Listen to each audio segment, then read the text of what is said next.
السلام علیکم ورحمۃ اللہ وبرکاتہ۔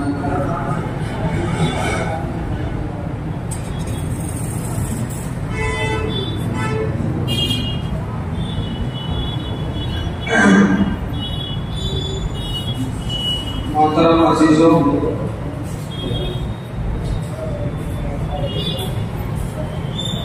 آج الحمدللہ ہم جو جمع ہوئے ہیں یہ ٹوٹی کی مسجد کے اندر اور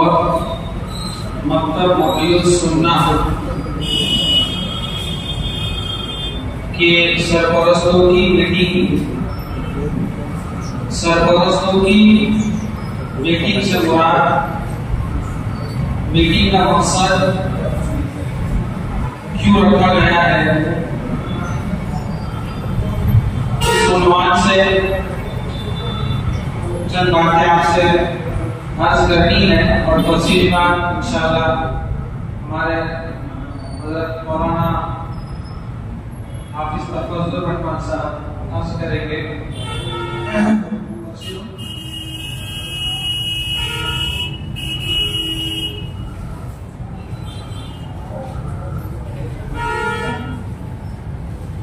آپ حضرات کے سامنے یہ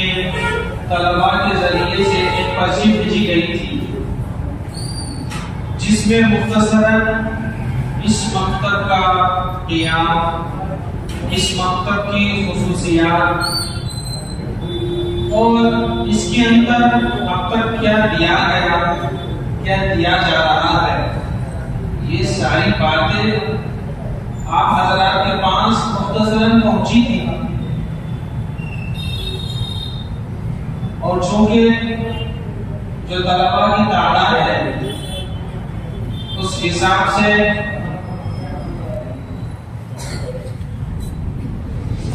بنسبت والد کم ہے، والدہ زیادہ ہے، تو چلیے الحمدللہ چونکہ ماں کی جو گود ہے وہ پہلا مدرسہ ہوتا ہے، اللہ تعالیٰ اس کو قبول کرے اور ان سب جو باتیں کہی جائیں گی اس پر ہم سب کو عمل کی توفیق دے۔ عرض کرنا یہ ہے اصل بات کہ الحمدللہ یہ جو مکتب ہمارا چل رہا تھا اور چل رہا ہے تو اس کی خاص توجہ ہم لوگوں نے یہ کی ہے کہ بھائی یہ تجوید اس لیے یہ لڑکیوں کا مکتب عمل میں آیا، لیکن چونکہ یہاں پر بھی ہم نے غور کیا لڑکوں میں بھی اور لڑکیوں میں بھی کہ زیادہ تر غیر حاضری ہو رہی ہے۔ اب جب بچہ آپ کا مکتب میں حاضر ہی نہیں ہے تو اس کا رزلٹ آپ کیسے آپ کے سامنے آ سکتا ہے؟ جو طلبہ آپ کے سامنے حفظ کر رہے ہیں جس کا میں نے ذکر کیا، جو لڑکیاں طالبہ کو پڑھا رہی ہے، کلاس چلا رہی ہے، آپ ان کی ہسٹری چیک کیجئے، رجسٹر چیک کیجئے، وہ بالکل بلا نامہ مکتب کو آتے تھے، ایک دن چھٹی مارنا ہے ہمارے حضرت بھائی ان سے کہتے تھے حافظ صاحب ذرا ہم کو وہاں پہ بچوں کو جانا ہے، بچے بہت پریشان کر رہے ہیں کہ آپ حافظ صاحب کو کہہ دیجئے، یعنی کہ پریشان ہو رہے ہیں۔ تو ایسی طلب تھی ان بچیوں میں بھی اور ان ماں باپوں میں بھی اور ان سرپرستوں میں بھی، اور کبھی ان سرپرستوں نے ہمارے بیچ میں آ کر ایک لفظ بھی نہیں کہا کہ حافظ صاحب مولانا ہمارے بچے کا سبق یہاں تک ہی کیوں چل رہا اور ختم کیوں نہیں ہو رہا اور آپ آگے بڑھا دیجئے اور مکمل کر دیجئے۔ یہ باتیں الحمدللہ 5 سالوں میں کبھی نہیں آئی، لیکن چونکہ ایک مشورہ ہوا اور یہ جائزہ لینے کے بعد ایک بات سمجھ میں آئی کہ بچوں کے اندر غیر حاضری بھی زیادہ ہو رہی ہے اور جو تعلیم ہم دینا چاہتے ہیں اس کی آپ کے اندر ایک سمجھ ہو، طلب ہو، فکر ہو۔ یہ نصاب دینیہ جو کتاب ہے اس کے پہلے ہی صفحے کے اندر 4 سطریں لکھی ہوئی ہے۔ میں یہ سمجھتا ہوں کہ ہماری اس بات کا سارا خلاصہ اس کے اندر ہے۔ میں آپ کے سامنے وہ 4 سطریں سناتا ہوں کہ تجوید کی اہمیت۔ قرآن شریف کو صحیح پڑھنا واجب ہے، ہر حرف کو ٹھیک پڑھیں، حمزہ اور عین میں جو فرق ہے، اسی طرح ہا، بڑی ہا اور ہا میں اور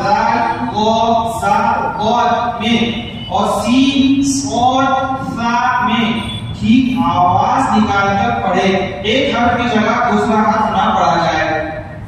اگر کسی سے کوئی حرف نہیں نکلتا جیسے خا کی جگہ ہا پڑھتا ہے یا عین نہیں نکلتا یا تا سین صاد سب سین پڑھتا ہے تو صحیح پڑھنے کی مشق کرنا لازم ہے. اگر صحیح پڑھنے کی مشق نہ کرے گا تو گناہگار ہوگا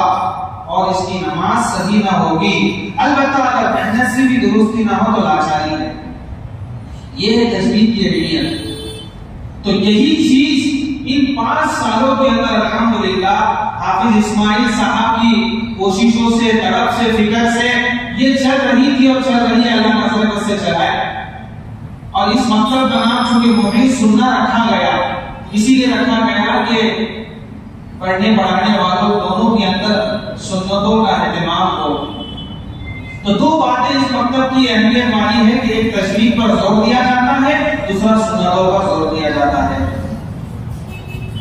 تو خصوصاً درخواست یہ ہے سرپرستوں کی, چونکہ یہاں مذکورات زیادہ ہے تو مذکورات جو آئے ہیں وہ اس بات کا خیال رکھے کہ کس طریقے سے ہمارا بچہ مکتب میں روزانہ حاضر رہے.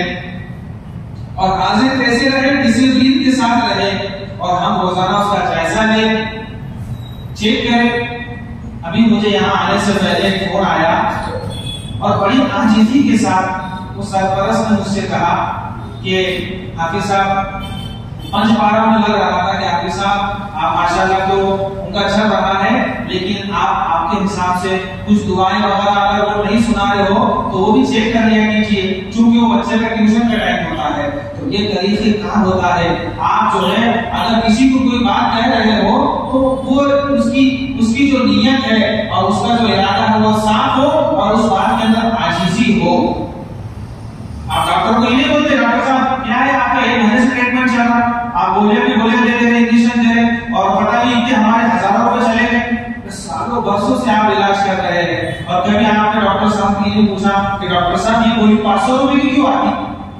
ڈاکٹر صاحب یہ دوائی جو ہے تو اتنی مہنگی کیوں آتی, آپ نے کبھی پوچھا نہیں. لیکن یہ جو زندگی اور یعنی دنیا اور آخرت کی یہ اصل بات ہے جو قبر کے اندر کام آنے والی چیز ہے اس کے تعلق سے ہم جو ہے تو بالکل بے فکر ہے. شاید ہی میں سمجھتا ہوں کہ آپ جا کر دیکھیے غور کیجیے کہ کیسے کیسے جو ہے تو واقعات پیش آ رہے ہیں. لیکن الحمدللہ اس مکتب کے جو طلباء ہے الحمدللہ ثم الحمدللہ بہت اچھی محنت ہو رہی ہے. لیکن چونکہ اس کے اندر کمزوری ہے کہ لڑکیوں میں بھی اور لڑکوں میں بھی غیر حاضری کی تعداد زیادہ ہو رہی ہے اور دیگر جو چیزیں ہیں جیسے فیس کے بھی بہت سارے مسائل ہیں جو معلمین بڑی دور دراز سے آ کر اتنی محنتوں سے محنت کر رہے ہیں ان کا ہم تھوڑا سا خیال رکھیں. ہمارا ادھر ادھر پیسہ خرچ ہو رہا ہے. ہمارے یہاں کی فیس 200-300 روپے ہے اور 300 روپے کا ریچارج آتا ہے ہر مہینے کا. تو ہم بنا سوچے سمجھے ہمارے گھر کے اندر 2 موبائل کمپلسری ہوتے ہیں اور 600 روپے کا ریچارج ہم 1 سیکنڈ میں مار دیتے ہیں اور جب فیس کی باری آتی ہے تو کل دیں گے, پرسوں دیں گے, ترسوں دیں گے, بس چلتی ہے گاڑی. تو کبھی ہم نے خیال کیا کہ جو معلمین یہاں آ کر اپنا وقت دے رہے ہیں ان آپ کے بچوں کی آخرت سنوار رہے ہیں ان کے اوپر ہم ارے بجائے آپ 200 دیتے تھے تو آپ کبھی 650 روپے یہ بولیے کہ حافظ صاحب ہم ہمارے خوشی سے دے رہے ہیں. اگر اللہ نے آپ کو استطاعت دی آپ خوشی سے بولیے حافظ صاحب ہمارے خوشی سے. تھوڑا سا معلمین کا خیال رکھیے نہ یہاں پر کوئی اور دوسرا سورس نہیں ہوتا ہے. آپ بخود ہی جانتے ہیں کہ علماء کی تنخواہیں کم ہوتی ہے. ظاہر تفصیلات کے اندر نہ جاتے ہوئے بس یہی ایک بہت اہم باتیں تھی چونکہ دوسری اصل بات حضرت مولانا کرنے والے ہیں. بس یہی باتیں اہم تھی کہ ہم یہ سمجھے کہ الحمدللہ جہاں ہم نے ہمارے بچوں کو بھیجا ہے وہاں اس پر اچھی محنت ہو رہی ہے. بس ہمارے طرف سے اگر سرپرست اور استاد اور طلبہ ان تینوں کا جوڑ رہے گا تو اس بچے کے اندر نکھار پیدا ہو جائے گا. ورنہ بچہ 1 مہینے سے غیر حاضر ہے, 15 دن سے غیر حاضر ہے تو والد محترم صبح جا رہے شام میں آ رہے والد صاحب کو کچھ نہیں معلوم, والدہ کو کچھ نہیں معلوم. ارے بچہ جا رہا ٹھیک ہے جا رہا اور جا رہا اور آ رہا باقی کچھ نہیں معلوم. مکتب کے اندر اس کو کیا سکھایا جا رہا, کیا پڑھایا جا رہا, بیٹا اپنا سبق سنائے گا یا پھر کبھی آ کر عاجزی کے ساتھ حافظ صاحب سے استاد سے ملاقات کرے جو کہ میں نے آپ کو طریقہ بتایا ہے تحقیق کے طور پر سوالات نہ کریں، ہمارے بچے کے فائدے کے طور پر آ کر یہاں پر ان سے مسافہ سلام کریں، خیر خیریت پوچھیں، ہمارا بچہ کس طریقے سے پڑھ رہا ہے ہمارے ساتھ، آپ دیکھیے اگر آپ کو پرابلم ہے تو آپ ہم کو بتائیے۔ یہ سرپرستوں کی میٹنگ لینے کا مقصد یہی تھا اصل، کہ آپ تک یہ ساری باتیں پہنچے کہ یہ چیز کیا چل رہی ہے، کیوں چل رہی ہے۔ آج جو ہے تو بڑی بڑی عمر ہو جا رہی ہے، 40 سال 50 سال، لیکن ابھی تجوید کا جو ہے تو ہاں نکالا نہیں آتا۔ آپ کے سامنے میں نے جو پڑھ کر سنایا ہوں کہ اگر ہاں نہیں نکلے گا یا کوئی حرف نہیں نکلے گا تو اگر اس کی نماز نہ ہوگی مجھول لانا پڑے گا۔ تو سوچئے کتنی اہمیت کی بات ہے کہ آپ کا ننھا منھا طالب علم ہاں نکال رہا ہے، عین نکال رہا ہے، 30 بارہ تجوید سے پڑھ رہا ہے۔ جو طالب علم نے جو آپ کے سامنے قرات کی وہ طالب علم نے کیسے قرات کی؟ اتنی محنتوں کے ساتھ یہاں پر محنت کی جا رہی ہے، تو آپ کا بھی ایک کام کرتا ہے، ایک اہم فریضہ ہے کہ آپ جو ہے اپنے بچے پر خصوصی توجہ دیں، ہر لائن سے توجہ دیں۔ اللہ کے ذات سے امید ہے کہ جو باتیں کہی گئی ہیں اور اس پر اللہ تعالیٰ آپ کو عمل کی توفیق دے، اور آپ جو حضرات ہیں اس پر جو غور و فکر کریں گے۔ اور میں یہ سمجھتا ہوں کہ آئندہ جب یہ طلباء یہاں پر آئیں گے تو ان کے اندر ایک نکھار پیدا ہونے کے لیے آپ کی طرف سے پہلے ہوگی کہ آپ بچے کو وقت پر بچے کو بھیجیں گے، اور اگر بہت زیادہ شدید ضرورت ہے تبھی اس کو درخواست دے کر حافظ صاحب کو اطلاع کریں اور اس کو چھٹی دینے کے لیے لگائیں، ورنہ تو بالکل چھٹی نہ ہو، اور اس کے بعد جائزہ لیتے رہے، اور دوسری جو دیگر باتوں پر جو ہے آپ کو فکر دلائی گئی اس پر بھی جو ہے سارے احکام اور مذکورات جو ہے تو توجہ دیں۔ اللہ کے ذات سے امید ہے اللہ تعالیٰ ہم سب کو کہیں سے بھی باتوں پر عمل کی توفیق عطا فرمائے۔ اب میں